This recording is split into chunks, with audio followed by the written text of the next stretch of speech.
ಶ್ರೀ ಗಣೇಶ ಶಾರದಾ ಗುರುಭ್ಯೋ ನಮಃ.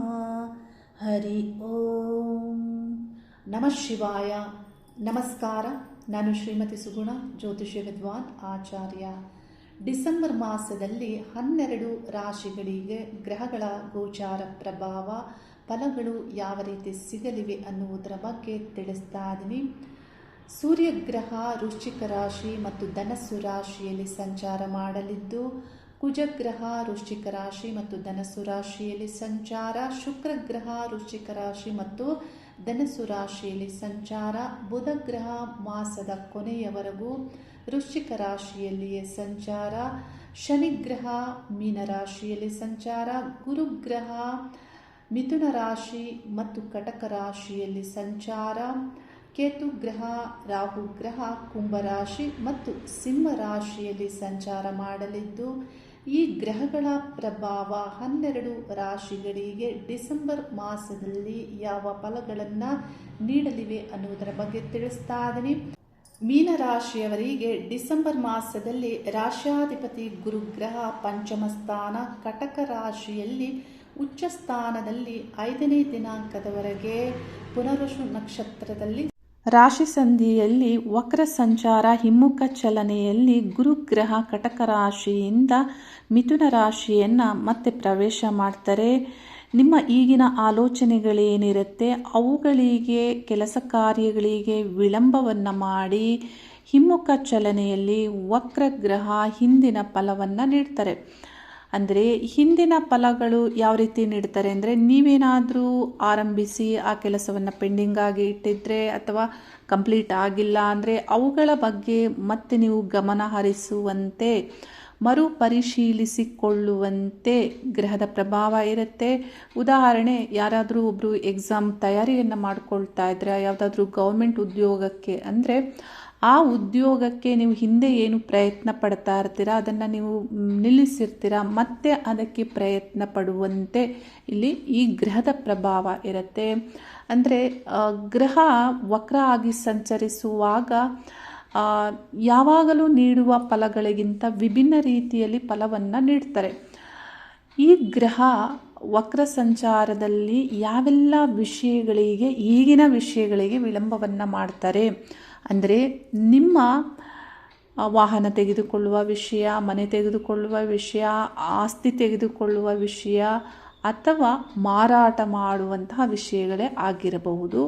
ಇವುಗಳಿಗೆ ನಿಧಾನ ಮಾಡ್ತಾರೆ, ಅಡೆತಡೆ ವಿಳಂಬ ಆಗುತ್ತೆ.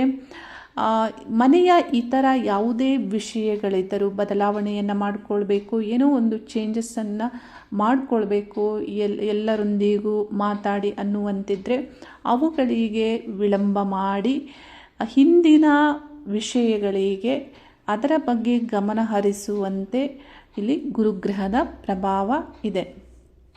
ಗುರುಗ್ರಹ ಚತುರ್ಥ ಮಿಥುನ ರಾಶಿಯಿಂದ ನಿಮ್ಮ ಅಷ್ಟಮ ಸ್ಥಾನವನ್ನು ದೃಷ್ಟಿಸ್ತಾರೆ. ಅಷ್ಟಮ ಅಂದರೆ ಆಯುಸ್ಥಾನ, ಕಷ್ಟ ನಷ್ಟ ಅಪಾಯಗಳ ಸ್ಥಾನವು, ಘಟನೆಗಳ ಸ್ಥಾನವು ಆಗಿರೋದ್ರಿಂದ ಏನಾದರೂ ಸಡನ್ನಾಗಿ ಏನಾದರೂ ಘಟನೆಗಳಾಗಬಹುದು, ಅನಿರೀಕ್ಷಿತವಾಗಿ ನೀವು ತಿಳಿದಿರೋದಿಲ್ಲ ಆಗಬಹುದು ಅಥವಾ ತಿಳಿಯದೇ ಆಗಬಹುದು. ರಹಸ್ಯ ಸ್ಥಾನವು ಅದಾಗಿರೋದ್ರಿಂದ ಅದೇನೇ ಆಗ್ಬೋದು, ಅನಾರೋಗ್ಯ ಅಥವಾ ಅಪಾಯಗಳು ಅಥವಾ ನಷ್ಟ ಈ ರೀತಿ.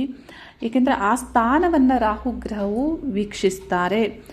ಈ ಗ್ರಹ ನಿಮ್ಮ ಕರ್ಮ ಉದ್ಯೋಗ ಸ್ಥಾನವನ್ನು ವೀಕ್ಷಿಸ್ತಾರೆ. ಅಲ್ಲಿ ಸೂರ್ಯ ಸಂಚಾರ, ಕುಜ ಸಂಚಾರವು ಆಗೋದ್ರಿಂದ ಇದರ ಫಲಗಳನ್ನು ನಾನು ಮುಂದುವರೆದು ತಿಳಿಸ್ತೇನೆ. ಮತ್ತು ಗುರುಗ್ರಹ ವಕ್ರ ದೃಷ್ಟಿ ನಿಮ್ಮ 12ನೇ ಸ್ಥಾನ ರಾಹುವಿನ ಮೇಲೆಯೂ ಇಲ್ಲಿ ಬೀಳೋದ್ರಿಂದ, ರಾಹುವನ್ನು ದೃಷ್ಟಿಸೋದ್ರಿಂದ ಹೊರಗಿನ ವಿಷಯಗಳಲ್ಲಿ ಏನು ಅಧಿಕ ಖರ್ಚಾಗ್ತಾ ಇರುತ್ತೆ, ಖರ್ಚಿಗೆ ಅಡೆತಡೆಗಳಾಗುತ್ತೆ. ಮತ್ತು ಹೊರಗೆ ಯಾವುದೇ ವ್ಯವಹಾರ, ಏನಾದರೂ ನಿಮ್ಮ ಒಂದು ಬಿಸ್ನೆಸ್ ಆಗ್ಬೋದು, ಹೊರ ಸ್ಥಳ ಅಂದರೆ ವಿದೇಶದಲ್ಲಿ ಏನಾದರೂ ಇದ್ದಾಗ ಇಂಥ ವಿಷಯಗಳಿಗೆ, ಹೊರಗಿನ ವಿಷಯಗಳಿಗೂ ಏನಾದರೂ ಸಮಸ್ಯೆಗಳಾಗುವಂತೆ ಗುರುವಿನ ಪ್ರಭಾವ ಇರುತ್ತೆ. ಗುರುಗ್ರಹ ನೀವು ನೋಡ್ಬೋದು ರಾಶಿ ಸಂಧಿಯಲ್ಲಿ ಈ ಮಾಸ ಪೂರ್ಣ ಸಂಚರಿಸ್ತಾರೆ. ಈ ಚಾರ್ಟಲ್ಲಿ ನೀವು ನೋಡಿದಾಗ ನಿಮಗೆ ತಿಳಿಯುತ್ತೆ.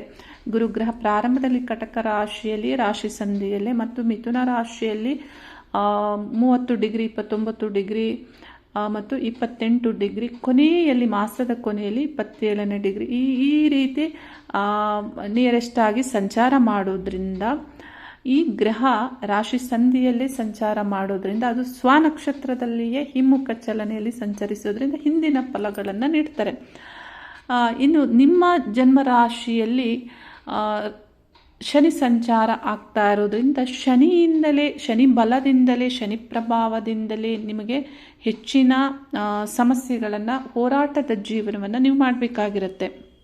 ಸಾಡೆ ಕಾಲವೂ ಆಗಿರೋದ್ರಿಂದ ಒಬ್ಬೊಬ್ಬರಿಗೆ ಒಂದೊಂದು ರೀತಿಯ ಸಮಸ್ಯೆಗಳು, ಅಂದರೆ ಉದ್ಯೋಗಸ್ಥರಿಗೆ ಉದ್ಯೋಗ ಸಮಸ್ಯೆಗಳು, ಹಣದ ಸಮಸ್ಯೆ, ಮತ್ತು ಮಧ್ಯ ವಯಸ್ಸಿನವರಿಗೆ ಪತಿ ಪತ್ನಿ ರಿಲೇಷನ್ಶಿಪ್ ಸಂಬಂಧಗಳಲ್ಲಿಯೇ ಏನಾದರೂ ಕೊರತೆಗಳಾಗುವಂತೆ, ಉದ್ಯೋಗಸ್ಥರಿಗೆ ನೋಡಿ ಒಬ್ಬೊಬ್ಬರಿಗೆ ಒಂದೊಂದು ರೀತಿಯ ಸಮಸ್ಯೆಗಳು ಬರ್ಬೋದು.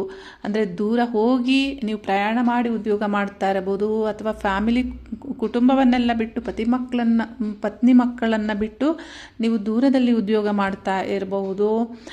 ಈ ರೀತಿ ಒಬ್ಬೊಬ್ಬರಿಗೆ ಒಂದೊಂದು ರೀತಿಯ ಏನಾದರೂ ಹೋರಾಟದ ಜೀವನ ಇರುತ್ತೆ. ವಯಸ್ಸಾದವರಿಗೆ ಆರೋಗ್ಯದ ಸಮಸ್ಯೆಗಳೇ ಹೆಚ್ಚಾಗಿ ಬರ್ತಾರೆ. ಅನಾರೋಗ್ಯ ಅಂದರೆ ಏನಾದರೂ ನೋವು ನಿತ್ಯವೂ ಬಾಧಿಸುವಂತೆ, ಅವುಗಳೇನು ಅಂತ ತಿಳಿಯದೇ ಇರುವಂತೆ, ಕಾಲು ನೋವು, ಮಂಡಿ ನೋವು, ಬೆನ್ನು ನೋವು, ಈ ರೀತಿ ಏನಾದರೂ ಒಂದು ನಿತ್ಯವೂ ನಿಮಗೆ ಬಾಧೆಯಾಗುವಂತೆ, ವಯಸ್ಸಾದವರಿಗೆ ಹೆಚ್ಚು ಆರೋಗ್ಯದ ಸಮಸ್ಯೆಗಳನ್ನು, ದೀರ್ಘಕಾಲದ ನೋವುಗಳನ್ನು ಶನಿಗ್ರಹ ನೀಡ್ತಾರೆ. ಇನ್ನು ವಿದ್ಯಾರ್ಥಿಗಳಿಗೆ ಶಿಕ್ಷಣದಲ್ಲಿ ಕೊರತೆಗಳು, ಮುಖ್ಯವಾಗಿ ಆಸಕ್ತಿ ಇಲ್ಲದಂತೆ ಶನಿ ಪ್ರಭಾವ ಇರುತ್ತೆ. ಹಾಗಾಗಿ ಈ ಗ್ರಹಗಳ ಪ್ರಭಾವವನ್ನು ತಿಳಿದು ನೀವು ಹಾರ್ಡ್ ವರ್ಕ್ ಮಾಡಬೇಕಾಗತ್ತೆ. ಯಾಕೆಂದರೆ ಶನಿಗ್ರಹ ಈಸಿಯಾಗಿ ಫಲ ಸಿಗುವಂತೆ ನೀಡೋದಿಲ್ಲ. ಹಾರ್ಡ್ ವರ್ಕ್ ಮಾಡಿದ್ರೇ, ಶ್ರಮದಿಂದಲೇ ಫಲವನ್ನು ನೀಡೋದು. ಅಂದರೆ ಇಲ್ಲಿ ಇತರ ಗ್ರಹಗಳನ್ನು ನಾವು ನೋಡಿದಾಗ, ಅಂದರೆ ಗುರುಗ್ರಹ ಮತ್ತು ಬುಧ ಗ್ರಹಗಳು ಸ್ಮಾರ್ಟ್ ವರ್ಕ್ಗೆ ಫಲವನ್ನು ನೀಡ್ತಾರೆ. ಆದರೆ ಶನಿಗ್ರಹ ಹಾರ್ಡ್ ವರ್ಕ್ ಮಾಡಿದರೆ ಒಳ್ಳೆ ಫಲವನ್ನು ನೀಡುವುದು. ಹಾಗಾಗಿ ನೀವು ವಿದ್ಯಾರ್ಥಿಗಳು ಆಗಿದ್ದಲ್ಲಿ ತುಂಬ ಶ್ರಮಪಟ್ಟು ನಿಮ್ಮ ವಿದ್ಯಾಭ್ಯಾಸವನ್ನು ಮುಂದುವರಿಸಬೇಕು. ಉದ್ಯೋಗಸ್ಥರು ಹಾರ್ಡ್ ವರ್ಕ್ ಮಾಡಬೇಕಾಗತ್ತೆ. ಇತರ ಗ್ರಹಗಳ ಪ್ರಭಾವದಿಂದ ಯಾವ ರೀತಿ ನಿಮಗೆ ಫಲಗಳು ಸಿಗುತ್ತೆ ಅನ್ನೋದು ತಿಳಿಸ್ತಾ ಇದ್ದೇನೆ.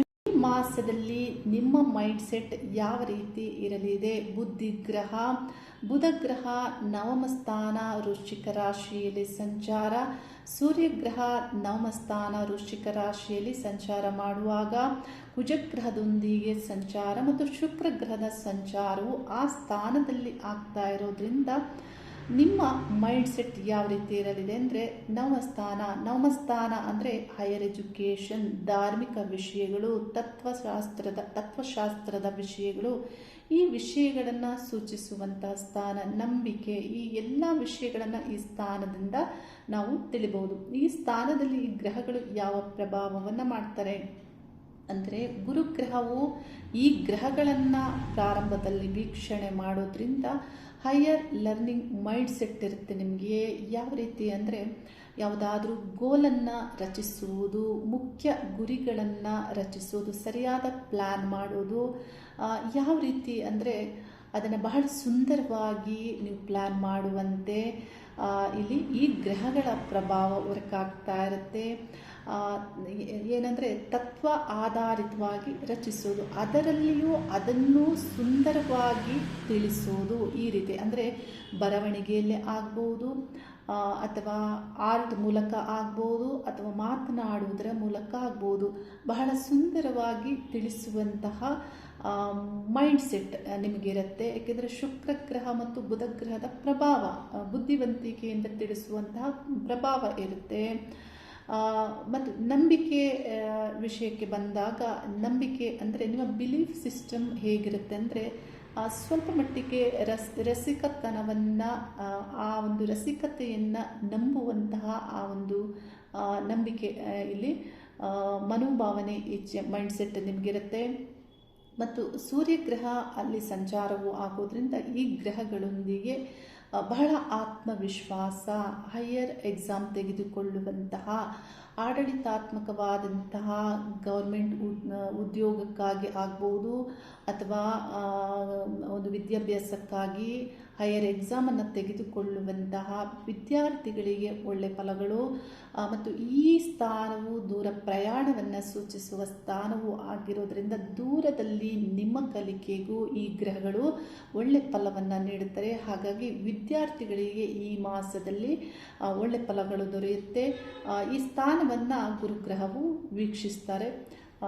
ಇಲ್ಲಿ ಏನಾಗುತ್ತೆ, ಈ ಗ್ರಹಗಳೆಲ್ಲವೂ ಒಳ್ಳೆ ಫಲವನ್ನು ನೀಡ್ತಾರೆ. ಇನ್ನು ನವಮ ಸ್ಥಾನದಿಂದ ಕುಜಗ್ರಹ ದಶಮವನ್ನು ಪ್ರವೇಶಿಸ್ತಾರೆ ಒಂದು ವಾರದ ನಂತರದಲ್ಲಿ. ದಶಮದಲ್ಲಿ ಈ ಗ್ರಹ ಯಾವ ರೀತಿ ವರ್ಕ್ ಮಾಡ್ತಾರೆ, 16ನೇ ದಿನಾಂಕ ಸೂರ್ಯಗ್ರಹವು ದಶಮ ಸ್ಥಾನವನ್ನು ಪ್ರವೇಶಿಸ್ತಾರೆ. ಈ ಗ್ರಹಗಳ ಪ್ರಭಾವ ನಿಮ್ಮ ಉದ್ಯೋಗದ ಮೇಲೆ ಆಗಲಿದೆ. ಈ ಸ್ಥಾನವನ್ನು ಗುರುಗ್ರಹವು ವೀಕ್ಷಿಸ್ತಾರೆ. ಹಾಗಾಗಿ ನಿಮಗೆ ಮೀನರಾಶಿಯವರಿಗೆ ರೆಸ್ಟ್ಲೆಸ್ ಆಗಿ ಕೆಲಸ ಮಾಡುವಂತೆ ಕುಜನ ಪ್ರಭಾವ ವರ್ಕ್ ಆಗುತ್ತೆ. ರಿಸ್ಕ್ ತೆಗೆದುಕೊಳ್ಳುವಂಥದ್ದು, ಯಾವುದೇ ಒಂದು ವಿಷಯ ಆಗ್ಬೋದು, ರಿಸ್ಕ್ ತಗೊಂಡು ನಾನು ಮಾಡ್ತೀನಿ, ನನ್ನಿಂದಿದಾಗುತ್ತೆ ಅನ್ನುವಂತಹ ರಿಸ್ಕ್ ತಗೋತೀರಾ. ಬಹಳ ಎನರ್ಜೆಟಿಕ್ ಆಗಿ ಆ ಒಂದು ಎನರ್ಜಿ ಸ್ಪಿರಿಟಿಂದ ನೀವು ಕೆಲಸವನ್ನು ಮಾಡ್ತೀರಾ.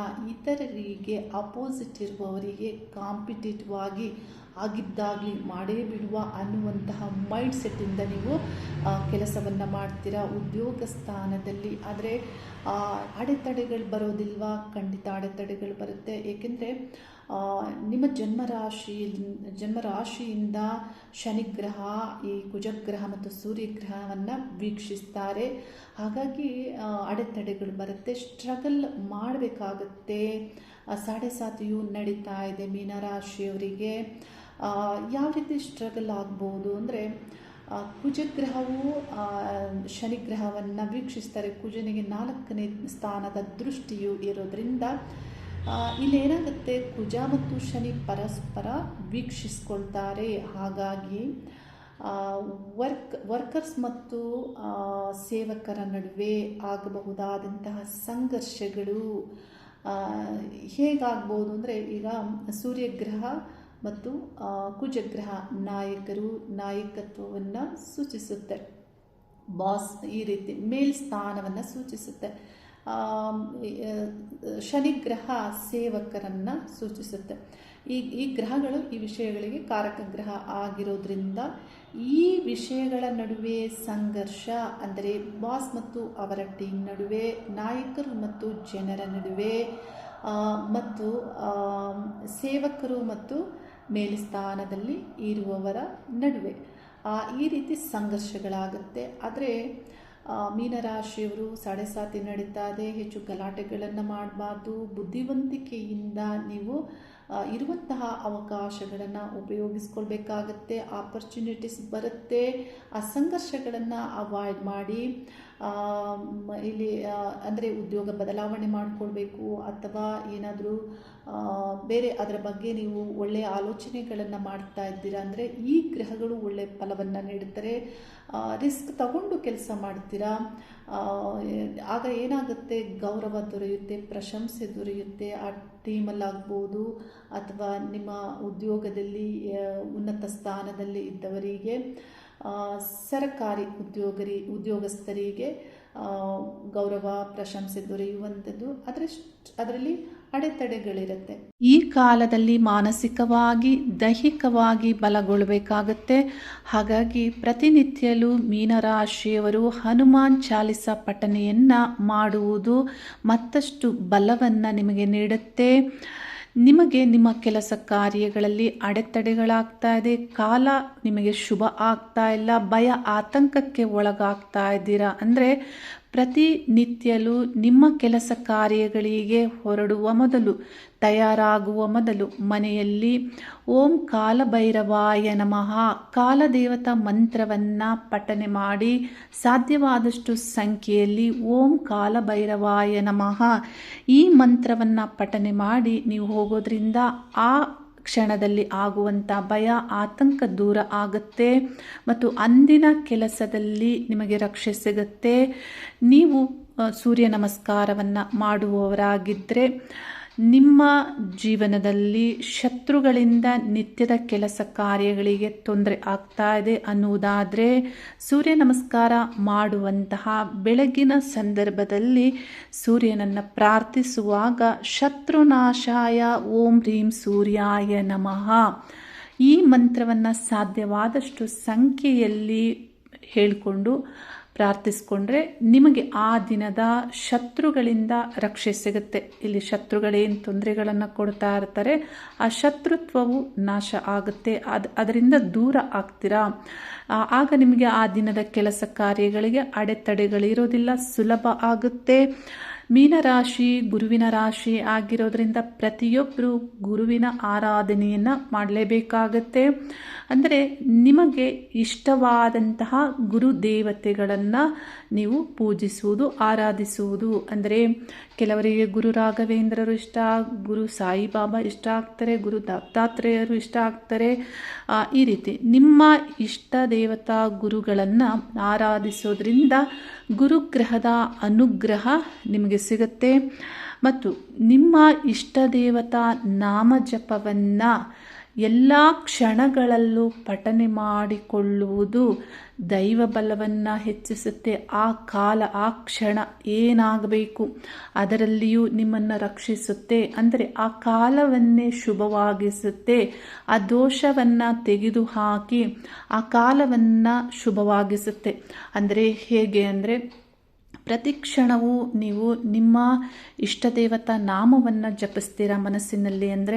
ಅಂದರೆ ನಿಮಗೆ ನಾರಾಯಣ ಇಷ್ಟ ಇದ್ದರೆ ರಕ್ಷ ನಾರಾಯಣ, ಅಂದರೆ ನಿಮಗೆ ಶಿವ ಇಷ್ಟ ಇದ್ದರೆ ರಕ್ಷ ಮಹಾದೇವ, ಹನುಮಾನ್ ಇಷ್ಟ ಇದ್ದರೆ ರಕ್ಷಾ ಹನುಮಾನ್. ಈ ರೀತಿ ನಾಮಜಪವನ್ನು ಪ್ರತಿ ಕ್ಷಣವೂ ಪ್ರತಿಯೊಬ್ಬ ವ್ಯಕ್ತಿಯು ಮಾಡಿಕೊಳ್ಳೋದ್ರಿಂದ ಈ ಡಿವೈನ್ ಎನರ್ಜಿ ಏನಿರುತ್ತೆ, ಅಂದರೆ ಎನರ್ಜಿ ಫಾರ್ಮ್, ಆ ಎನರ್ಜಿ ಫಾರ್ಮ್ ಏನು ಇಷ್ಟ ದೇವತೆಯನ್ನು ನೀವು ನಾಮಜಪವನ್ನು ಮಾಡ್ತಾ ಇರ್ತೀರ ಅದರ ಒಂದು ರಕ್ಷೆಯಲ್ಲಿ ನೀವಿರ್ತೀರ. ಹಾಗಾಗಿ ಆ ಕಾಲವು ನಿಮಗೆ ಏನು ಅಶುಭವನ್ನು ನೀಡಬೇಕಾಗಿರುತ್ತೆ, ಏನು ತೊಂದರೆಗಳಾಗಬೇಕಾಗಿರುತ್ತೆ ಅದೆಲ್ಲವನ್ನು ಆ ಒಂದು ಎನರ್ಜಿ ಫಾರ್ಮ್ ಏನಿರುತ್ತೆ ಅದೇ ನೋಡಿಕೊಳ್ಳುವಂತೆ, ರಕ್ಷೆ ನೀಡುವಂತೆ, ಸಂಪೂರ್ಣವಾಗಿ ನೀವು ಅದಕ್ಕೆ ಒಳಪಡುವಂತೆ ಇಲ್ಲಿ ಎನರ್ಜಿಯ ಪ್ರಭಾವ ಇರುತ್ತೆ. ಹಾಗಾಗಿ ಪ್ರತಿ ಕ್ಷಣವೂ ನಿಮ್ಮ ಇಷ್ಟ ದೇವತಾ ನಾಮವನ್ನು ನೀವು ಮನನ ಮಾಡಿಕೊಳ್ಳುವುದು ಬಹಳ ಒಳ್ಳೆಯ ಒಂದು ಅಭ್ಯಾಸವೂ ಆಗಿದೆ. ಮತ್ತು ಅದೇ ನೀವಾಗಿರಬೇಕು. ಅಂದರೆ ನೆನಪಿಸಿಕೊಂಡು ಮಾಡುವುದಲ್ಲ, ಅದುವೇ ನೀವಾಗಬೇಕು ಅನ್ನೋದನ್ನು ನಾನಿಲ್ಲಿ ತಿಳಿಸ್ತಾ ಇದ್ದೀನಿ. ಬಹಳ ಆತ್ಮವಿಶ್ವಾಸದಿಂದ ಶೀಘ್ರ ನಿರ್ಧಾರಗಳನ್ನು ತೆಗೆದುಕೊಳ್ತೀರಾ. ಒಳ್ಳೊಳ್ಳೆ ವಿಷಯಗಳನ್ನು ಕಾರ್ಯರೂಪಕ್ಕೆ ತರುವಂತೆ, ನಾಯಕರಾಗಿದ್ದಲ್ಲಿ ಒಳ್ಳೆ ನಿರ್ಧಾರಗಳನ್ನು ಮಾಡುವಂತೆ ಈ ಗ್ರಹಗಳ ಪ್ರಭಾವ ಇರುತ್ತೆ. ಏಕೆಂದರೆ ಕುಜ ಮತ್ತು ಸೂರ್ಯಗ್ರಹಕ್ಕೆ ಮಿತ್ರ ರಾಶಿ ಆಗುತ್ತೆ ಧನಸ್ಸು ರಾಶಿ, ಮತ್ತು ದಶಮದಲ್ಲಿ ಈ ಗ್ರಹಗಳು ಬಲಗೊಳ್ತಾರೆ. ಇನ್ನು ಪಾಲುದಾರಿಕೆ ಮತ್ತು ವ್ಯಾಪಾರ ವ್ಯವಹಾರಗಳಲ್ಲಿ ಸಪ್ತಮಾಧಿಪತಿಯಾದಂತಹ ಬುಧ ಗ್ರಹ ನವಮ ಸ್ಥಾನದಲ್ಲಿ ಸಂಚರಿಸೋದ್ರಿಂದ ಒಳ್ಳೆ ಫಲಗಳೇ ದೊರೆಯುತ್ತೆ. ಮತ್ತು ಧನಾಭಿವೃದ್ಧಿಯಲ್ಲಿ ಧನಸ್ಥಾನಾಧಿಪತಿ ಕುಜಗ್ರಹ ನವಮ ಮತ್ತು ದಶಮದಲ್ಲಿ ಸಂಚಾರ ಮಾಡೋದ್ರಿಂದ ಬಹಳ ಹಾರ್ಡ್ ವರ್ಕ್ ಮಾಡ್ತೀರಾ, ರಿಸ್ಕ್ ತಗೊಳ್ತೀರಾ ಧನಾಭಿವೃದ್ಧಿಗಾಗಿ. ಈ ರೀತಿ ಕುಜ ಪ್ರಭಾವವು ಒಳ್ಳೆ ಫಲಗಳನ್ನು ನೀಡುತ್ತೆ. ಪಾರ್ಟ್ನರ್, ಪತಿ ಪತ್ನಿ ವಿಷಯ ಸಂಬಂಧಪಟ್ಟಂತೆ ಪತಿ ಪತ್ನಿ ವಿಷಯದಲ್ಲಿ ಬುಧ ಗ್ರಹ ನವಮದಲ್ಲಿ ಸಂಚರಿಸೋದ್ರಿಂದ ಹೆಚ್ಚಿನ ಸಮಸ್ಯೆಗಳಿಲ್ಲ. ಈಗಾಗಲೇ ಸಮಸ್ಯೆಗಳಿದೆ, ನಿಮ್ಮ ನಡುವೆ ತುಂಬ ಸಮಸ್ಯೆಗಳಿದೆ ಅಂದರೆ ಅಂಥದ್ದು ಕೆಲವರು ಯಾವ ಕಾಲಕ್ಕೂ ಬದಲಾವಣೆಗಳನ್ನು ಮಾಡಿಕೊಳ್ಳೋದಿಲ್ಲ, ಆ ರೀತಿ ಇರುತ್ತೆ. ಆದರೆ ಸಮಸ್ಯೆಗಳು ಏನಿಲ್ಲ ಅಂದರೂ ಚೆನ್ನಾಗಿ ನಿಮ್ಮ ಜೀವನ ನಡೀತಾ ಇದೆ, ಅಂಥವರಿಗೆ ಸಮಸ್ಯೆಗಳೇನಿಲ್ಲ. ಈ ರೀತಿ ಈ ಗ್ರಹಗಳ ಪ್ರಭಾವ ಇದೆ. ಜನ್ಮ ರಾಶಿಯಲ್ಲಿ ಶನಿಗ್ರಹ ಸಂಚಾರ ಆರೋಗ್ಯ ಮತ್ತು ನಿಮ್ಮ ಚೈತನ್ಯ, ನಿಮ್ಮ ಮನಸ್ಸಿನ ಆರೋಗ್ಯ, ನಿಮ್ಮ ದೇಹ ಆರೋಗ್ಯದ ಬಗ್ಗೆ ಹೆಚ್ಚಿನ ಜಾಗೃತಿಯನ್ನು ತೆಗೆದುಕೊಳ್ಬೇಕಾಗತ್ತೆ.